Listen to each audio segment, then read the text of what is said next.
Bonjour et bienvenue aux journées portes ouvertes du lycée Léonard de Vinci de Villefontaine. Au cours de ce programme, nous allons vous présenter les 5 options du BTS des métiers de l'audiovisuel, les modalités de recrutement, les différentes matières enseignées et bien sûr les examens, sans oublier la vie associative. Nous finirons avec une petite surprise musicale, mais je ne vous en dis pas plus. À mes côtés, pour dévoiler les rouages de notre BTS et répondre aux questions que vous serez amenés à nous poser lors de ce direct, 2 enseignantes, Élise Gillet, qui communique avec une aisance so british. Bonjour Élise. Bonjour Bruno. Et Lydie Matra, notre spécialiste en communication et en enseignement juridique. Bonjour Lydie. Bonjour Bruno. Alors, une petite précision pour vous, internautes qui êtes sur la chaîne YouTube. Si vous voulez poser des questions par le biais du chat, il faut, à partir d'un téléphone portable, il faut passer par l'application mobile. Sinon, utilisez la version pour ordinateur. Alors Élise, le BTS audiovisuel de Villefontaine, c'est 5 options, c'est une centaine d'étudiants. Tu peux nous en dire plus? Oui Bruno, le BTS audiovisuel est une formation post-bac qui se déroule sur 2 ans et qui accueille 55 étudiants par promotion. Nous proposons 5 options qui accueillent chacune 11 étudiants, 10 étudiants à temps plein au lycée et 1 étudiant en alternance école-entreprise. Et ici à Villefontaine, nous avons l'immense chance d'avoir les 5 options, à savoir les métiers de l'image, les métiers du son, les métiers du montage et de la post-production, les techniques d'ingénierie et d'exploitation des équipements, et enfin la gestion de la production. Alors son, gestion de la production, image, technique d'ingénierie, montage, ce sont des univers très différents et pourtant tous très liés. Lydie, est-ce que tu peux nous dire plus de choses concernant ces différentes options ? Oui, Bruno, ces options sont effectivement très différentes, mais elles sont complémentaires et indispensables dans le domaine de l'audiovisuel. Je vais tout d'abord vous présenter l'option métier de l'image. Alors, les étudiants en option métier de l'image sont formés aux techniques de prise de vue, en monocaméra ou en multicaméra, au réglage et à la configuration de caméra, à la conception et à l'installation de la lumière pour les tournages et les scènes, ainsi qu'à l'étalonnage. C'est une option qui peut vous amener à devenir cadreur, régisseur lumière ou encore directeur de la photographie. Alors le son permet de donner du sens à une image, n'est-ce pas? C'est vrai, ces belles images ne vont jamais sans le son. Quelques mots sur cette option, les métiers du son. Les métiers du son forment les étudiants à la post-production sonore, à la diffusion sonore, mais aussi à la prise de son, reportage et live, sans oublier les réseaux d'ordre et les réseaux spécialisés scéniques. C'est une option qui va déboucher sur plusieurs métiers possibles, comme ingénieur du son, technicien ou assistant son, chef opérateur ou encore preneur de son. Alors j'ai des images, j'ai du son, mais comment s'opère la magie? Eh bien, grâce au montage, puisque l'option montage et post-production est également une option qui est préparée au lycée Léonard de Vinci. Donc, cette option s'appuie notamment sur l'apprentissage de logiciels de professionnels de montage, sur le compositing, l'étalonnage, ainsi que l'infographie. Alors, cette option mène à différents métiers. Alors, le métier de monteur, bien sûr, mais aussi infographiste ou encore concepteur d'effets spéciaux en post-production. Alors Élise, tu vas nous parler d'une option très polyvalente, la plus polyvalente de toutes. La plus polyvalente, en effet, la TIEE. Je vous rappelle cet acronyme, c'est la technique d'ingénierie et d'exploitation des équipements.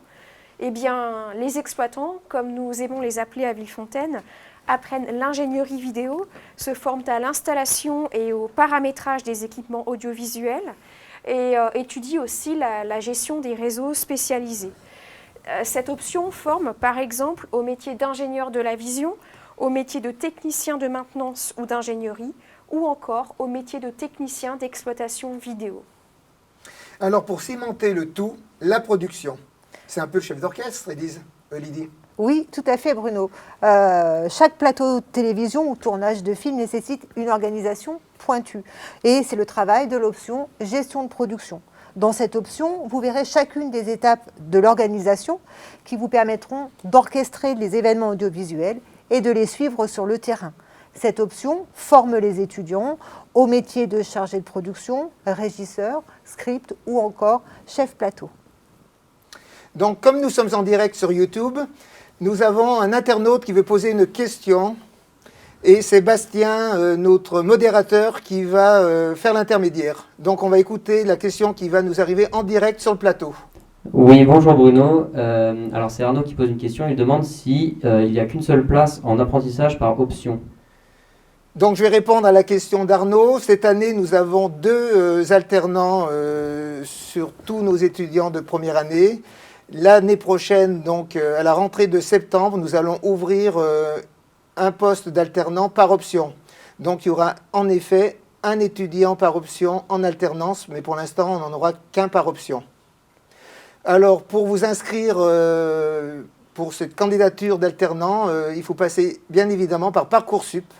Et la place pour l'alternant est en dehors de celles qui sont réservées aux étudiants sous statut scolaire. Alors actuellement, sur Parcoursup, elles ne sont peut-être pas encore toutes indiquées, mais nous travaillons dans ce sens pour qu'avant la fermeture du serveur, tout soit en règle, et donc on pourra accueillir les candidatures des alternants pour toutes les options que nous proposons au BTS de Villefontaine. Donc Bastien, est-ce que j'ai répondu à la question de notre internaute? Oui, c'était très bien. Merci Bastien. Comme nous sommes en direct, nous allons aller nous faire un petit tour en régie où nous avons nos techniciens qui nous préparent cette émission. Donc nous avons un étudiant par poste technique de la régie. Et là, on est en train de se déplacer au sein de la régie pour arriver jusqu'au poste d'ingénieur du son. Voilà, nous reviendrons vous voir avant la fin de l'émission. Merci.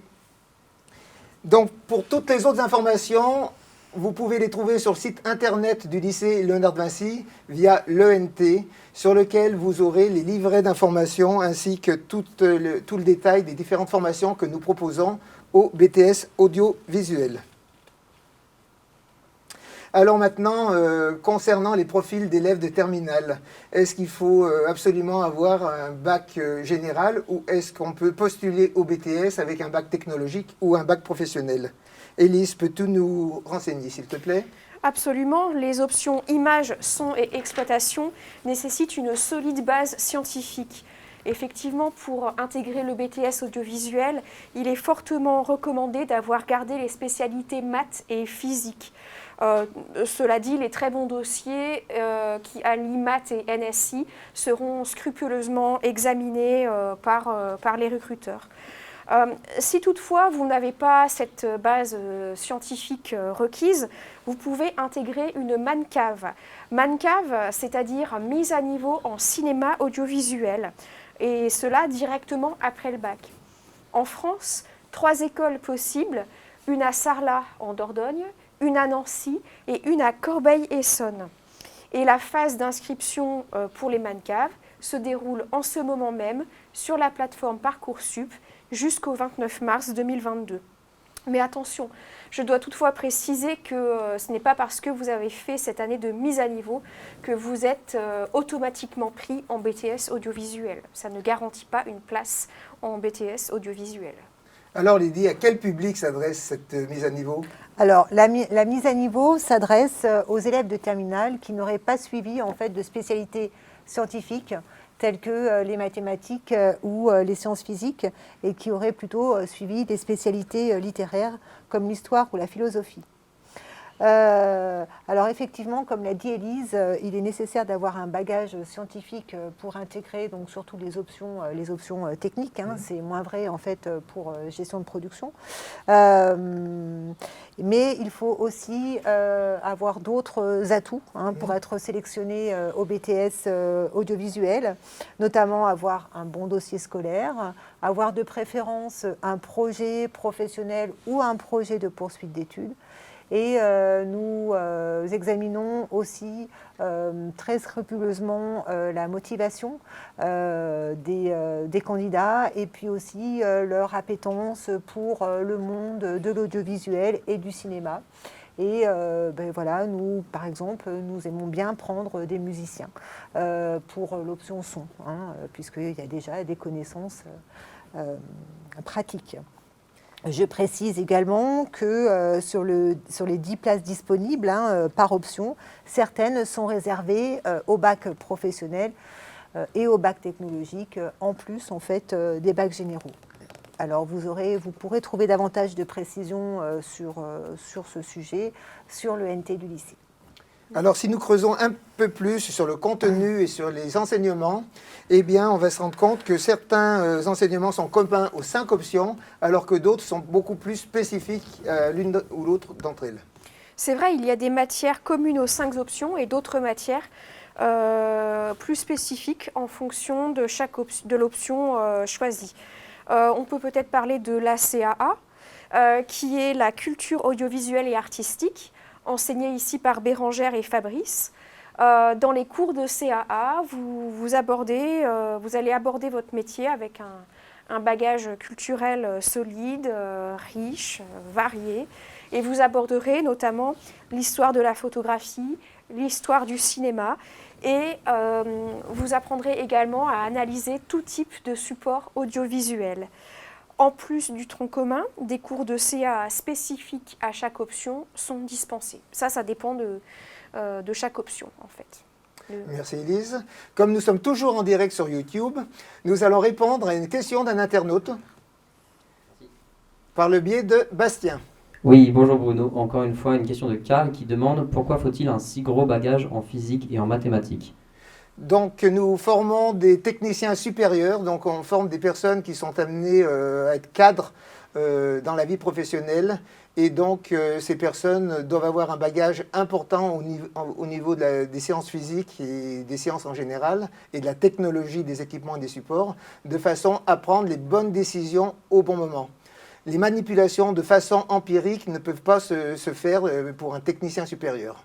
En fait, tout est pensé à l'avance, tout est réfléchi, et donc la seule façon de faire les choses de façon réfléchie, eh bien, c'est d'avoir étudié un petit peu toutes les lois physiques avant. Est-ce que j'ai répondu à la question de Karl ? Cela me semble bon, oui, je pense. Merci Bastien. Donc, Élise a parlé de la CA. Donc, se cultiver, c'est très bien, mais communiquer, c'est également une bonne chose. Effectivement, Bruno, les cours d'expression-communication, donc matière commune à tous les BTS, quelle que soit leur option, donc cette matière aidera les étudiants à s'épanouir, notamment à l'oral, à apprendre également les bases de la communication professionnelle qui sont indispensables sur le terrain. Enfin, les cours d'anglais vous apprendront à communiquer à l'écrit comme à l'oral en utilisant le vocabulaire spécifique à l'audiovisuel. Well done for English, Lydie. Brian's in the kitchen. Alors, Élise, est-ce que je peux te poser une question en français ? Vas-y, Bruno. Une petite question piège. Une question piège ? Est-ce que tu pourrais nous expliquer à quoi signifient les sigles, ce que signifient les sigles TES, EEJ ?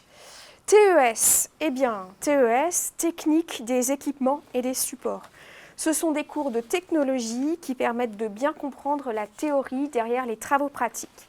Et selon les options, le contenu de ces cours de TES sera plus ou moins approfondi. Et les options plutôt techniques auront en plus des cours de physique plus poussés, plus approfondis. Pour finir, je crois que tu as demandé EEJ. Oui. EEJ, eh bien, EEJ, environnement économique et juridique. Cet enseignement vous permettra de bien connaître, entre autres, les organismes du paysage audiovisuel, les autorisations nécessaires à toute production audiovisuelle, puisque beaucoup de tâches administratives sont nécessaires en amont de tout tournage, tout reportage. Et cet enseignement vous permettra également d'en savoir un peu plus quant au régime des intermittents du spectacle. Alors avant de parler de la TMO, Lydie, on va répondre à une question d'un internaute en direct. Bastien, on t'écoute. Oui, alors cette fois-ci, c'est une question de Evan qui demande si cette formation, elle est destinée principalement qu'au cinéma ou est-ce qu'elle est autant professionnalisante pour les filières de création de vidéos événements ou des captations sportives. Donc pour répondre à Evan, nous ne sommes pas une école de cinéma, nous formons des techniciens en audiovisuel qui, bien entendu, pourront s'orienter derrière vers le cinéma, vers la prestation audiovisuelle ou la télévision, mais ici, on ne forme pas pour le cinéma uniquement. Donc pour répondre à la deuxième partie de sa question, c'était quoi, Bastien, rappelle-moi? Est-ce que est-ce que c'est uniquement cinéma ou bien on forme aux filières de création événementielle ou captation sportive? Oui, la captation sportive ou l'événementiel font partie des débouchés qu'on propose à nos étudiants, donc il n'y a aucun problème. On est assez généraliste en fait, on ne s'enferme pas dans un univers en BTS, on forme des techniciens pour tous les domaines de l'audiovisuel. Est-ce que j'ai répondu à la question d'Evan? La question me semble très bien répondue, Bruno, merci. À tout à l'heure. Nous allons enchaîner sur le sigle TMO et Lydie va nous expliquer un peu en quoi ça consiste. Alors, les cours de TMO, donc TMO signifie technique et mise en œuvre. Alors, les cours de TMO sont des cours très importants puisque en fait, ce sont les matières professionnelles qui se cachent en fait derrière ce sigle.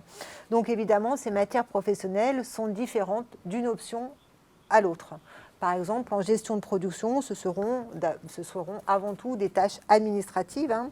Et par contre, pour les exploitants, par exemple, ils verront comment utiliser un mélangeur vidéo.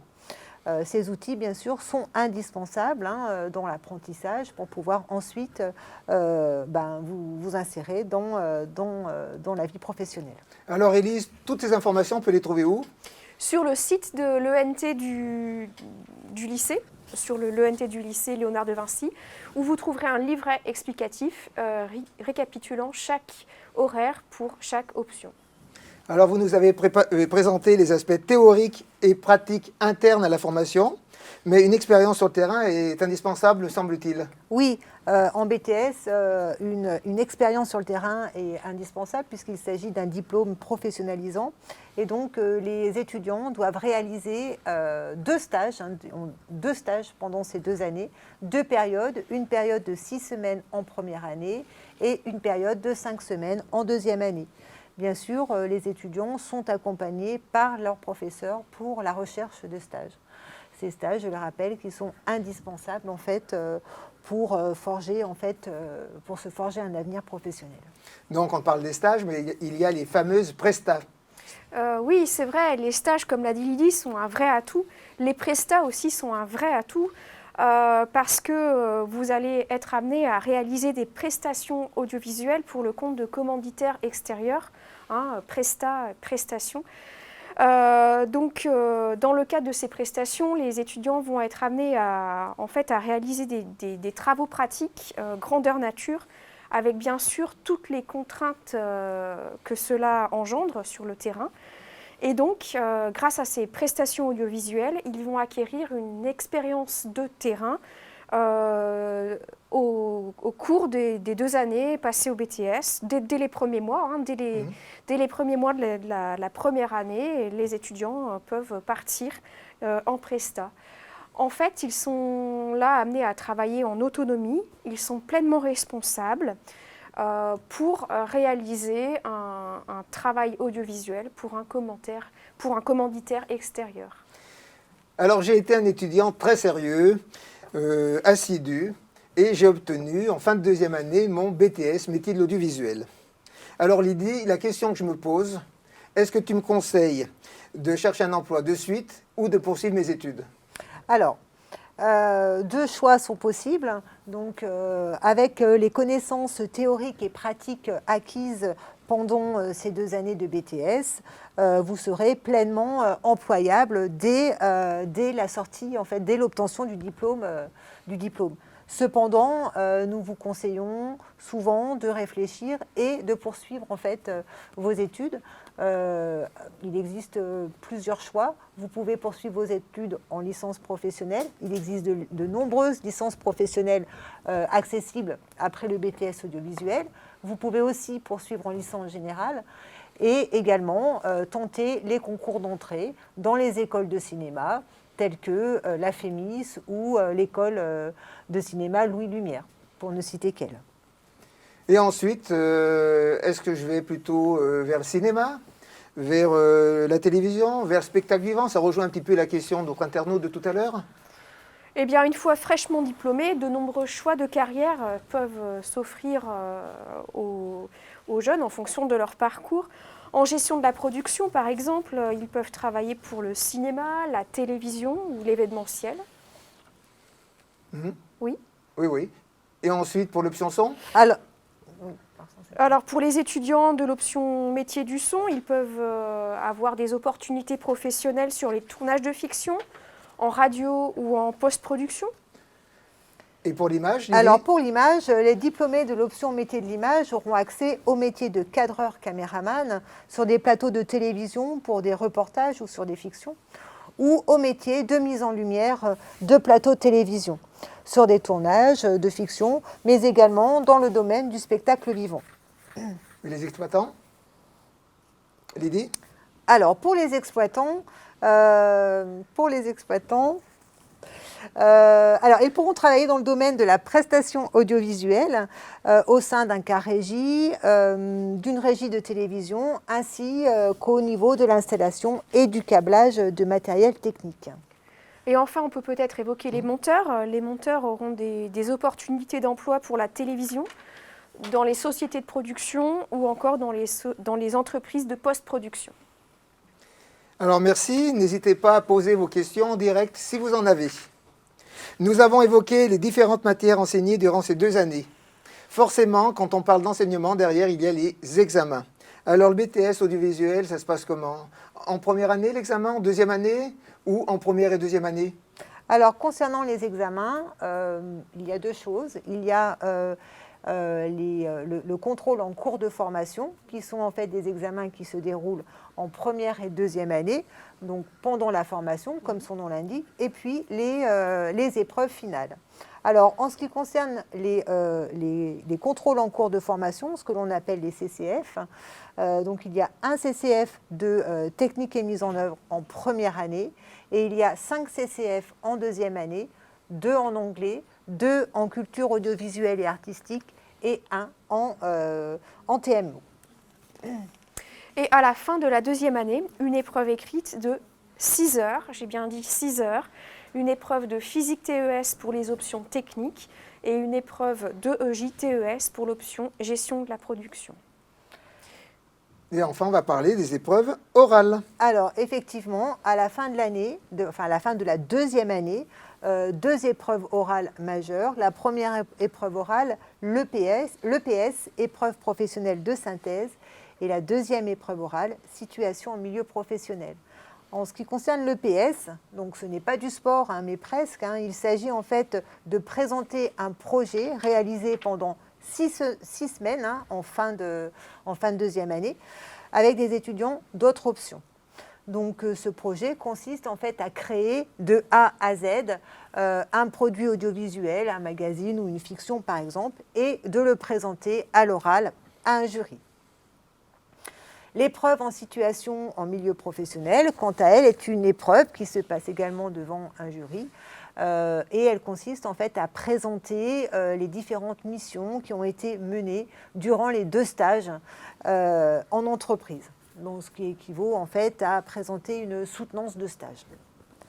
Merci Lydie, merci Élise. Comme nous sommes toujours en direct sur la chaîne YouTube, je vous invite à entendre une question d'un internaute par le biais de Bastien, notre modérateur. Oui, merci. Alors, c'est une question de Fred qui demande quel est l'avenir des licences pro parce que maintenant les BUT sont en 3 ans. Alors, c'est une très bonne question. Merci de l'avoir posée. Le DUT est passé depuis la rentrée de septembre 2021 en BUT. Donc maintenant, c'est un bachelor universitaire technologique en 3 ans. Au sein du lycée Léonard de Vinci, nos BTS arts appliqués, donc design, sont passés en 3 ans et ce sont maintenant des diplômes des DNMAD. Et concernant les autres BTS, pour l'instant, on n'a pas eu d'informations. Donc le BTS audiovisuel reste bien pour ces prochaines années un diplôme Bac+2.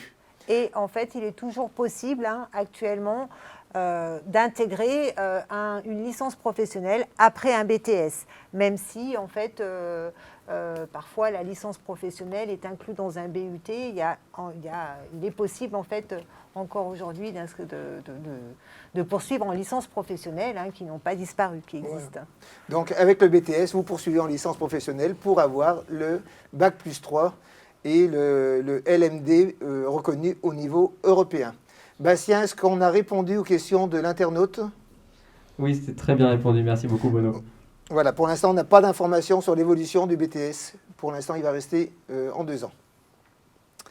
Nous avons beaucoup parlé d'examens, d'enseignement, de stages, mais à Villefontaine, il y a également une vie associative très fournie. Et pour en parler, nous allons accueillir un étudiant, Joshua, en première année de gestion de la production. Bonjour. Bonjour Joshua, sois le bienvenu Bonjour. sur le plateau. Bonjour. Peux-tu te présenter ton parcours? Oui, bonjour. Alors, je m'appelle Joshua Teruel et je suis en première année en gestion de la production. Je suis issu d'un bac général, option humanité, littérature et philosophie et audiovisuel. Voilà, Joshua, est-ce que tu peux nous parler des différentes associations qui existent au sein du lycée Léonard de Vinci? Tout à fait. Alors, tout d'abord, il y a l'association, donc les étudiants et les enseignants dont les enseignants et les étudiants font partie, qui est l'association Cadette Entreprise. Au sein de cette association, il y a 2 pôles, le club musique et le club labo, le labo photo. Et donc dans le labo photo, on peut donc développer des photos en argentique et il y a aussi une location de matériel. Et par la suite, il y a donc 2 associations étudiantes. En premier, il y a la Da Vinci Prod, une association étudiante avec plusieurs pôles. Tout d'abord, le pôle fiction qui permet, comme son nom l'indique, de faire des fictions. Et donc, l'événement phare de ce pôle est le 49 heures. Donc, c'est un remix de l'événement 48 heures présent dans les villes un peu partout en France. Mais ici, c'est 49 heures. Le concept est le suivant, faire un projet, court-métrage, clip, en un week-end. Et donc c'est très intéressant et très enrichissant pour tous les étudiants. Par la suite, il y a le pôle radio qui permet de diffuser une radio sur Internet et le pôle stream qui permet de diffuser donc, un stream, donc soit des plateaux, soit des jeux sur Twitch ou sur YouTube. Et il y a pour finir l'association Piquante qui est donc qu'on appelle la sauce piquante, qui est l'association qui organise des événements en soirée. Malgré le Covid, on essaye d'en faire. On a beaucoup d'espoir pour en faire bien plus l'année prochaine et dans les années à venir. Et voilà. Merci Joshua pour toutes ces explications. Tu vas rester avec nous jusqu'à la fin de l'émission. Donc, comme nous sommes toujours en direct, nous allons prendre une question d'un internaute, le 5e de l'après-midi, c'est très bien. Et on écoute Bastien. Oui, merci Bruno. Une question de Arnaud qui demande combien de places sont réservées au bac pro. Donc, au BTS audiovisuel, quelle que soit l'option, nous avons 2 places sur 10. Donc, 20% des places sont réservées au bac professionnel. Donc, voilà. Ce sont des listes différentes et donc les 2 bacs pro sont sûrs d'avoir leur place. Ça correspond à ce que vous... Ça m'a l'air de répondre à la question. Merci. Très bien, Bastien. Alors maintenant, Élise et Lydie, nous allons parler, je vais vous poser des questions pratico-pratiques concernant les logements et les transports. Donc Lydie, peux-tu nous parler des logements à Villefontaine? Alors, les logements, donc plusieurs possibilités de logements à Villefontaine. Alors Villefontaine, c'est une petite commune, mais qui offre cependant différentes possibilités aux étudiants de se loger. Vous avez d'abord une résidence étudiante qui a vu le jour il y a quelques années et qui se situe juste en face du lycée Léonard de Vinci. qui accueille une centaine d'étudiants. Donc en fait, il s'agit, vous pouvez réserver en fait un appartement en déposant un dossier auprès du bailleur qui est la SEMCODA. Vous avez également la résidence des Compagnons du Devoir de Villefontaine qui accueille chaque année quelques étudiants de BTS. Et puis bien sûr, vous avez la possibilité de contacter d'autres bailleurs qui louent aux étudiants des logements individuels ou en colocation. On a également quelques étudiants qui logent chez l'habitant. Je tiens à préciser qu'il est important, si vous n'habitez pas Villefontaine ou proche de Villefontaine, de se loger près du lycée parce que en fait, les cours sont denses et il arrive assez fréquemment que les élèves travaillent le soir au lycée, notamment lorsqu'ils font des prestations à l'extérieur et qu'ils doivent ensuite revenir au lycée pour déposer le matériel, etc. Donc c'est important en fait de penser à cet aspect du logement et de venir habiter si possible près du lycée. Maintenant qu'on a parlé des logements, on va parler du transport. Oui, Bruno, donc c'est très simple. Le lycée Léonard de Vinci à Villefontaine est à 3 km de la gare SNCF de la Verpillière, qui se trouve sur l'axe Lyon-Grenoble. Donc voilà, c'est pratique pour venir au lycée. Et il y a également des autocars qui permettent aussi de se rendre à Lyon directement et un arrêt de bus juste en face du lycée. Vous voyez, c'est très simple de venir à Villefontaine. Merci Élise. Comme nous sommes toujours en direct, on va aller faire un petit tour en régie avant de nous séparer. Donc on va aller voir la régie. Bonjour les techniciens. Ils sont toujours fidèles à leur poste et ils sont toujours en pleine activité. Donc on se promène un petit peu. Donc on est allé jusqu'au poste d'Ingévision. Là on va aller voir le multiview des écrans de contrôle. Et on va peut-être reculer un petit peu. Voilà, là on est plutôt vers l'Ingévision. Le réalisateur Paul Trouillet.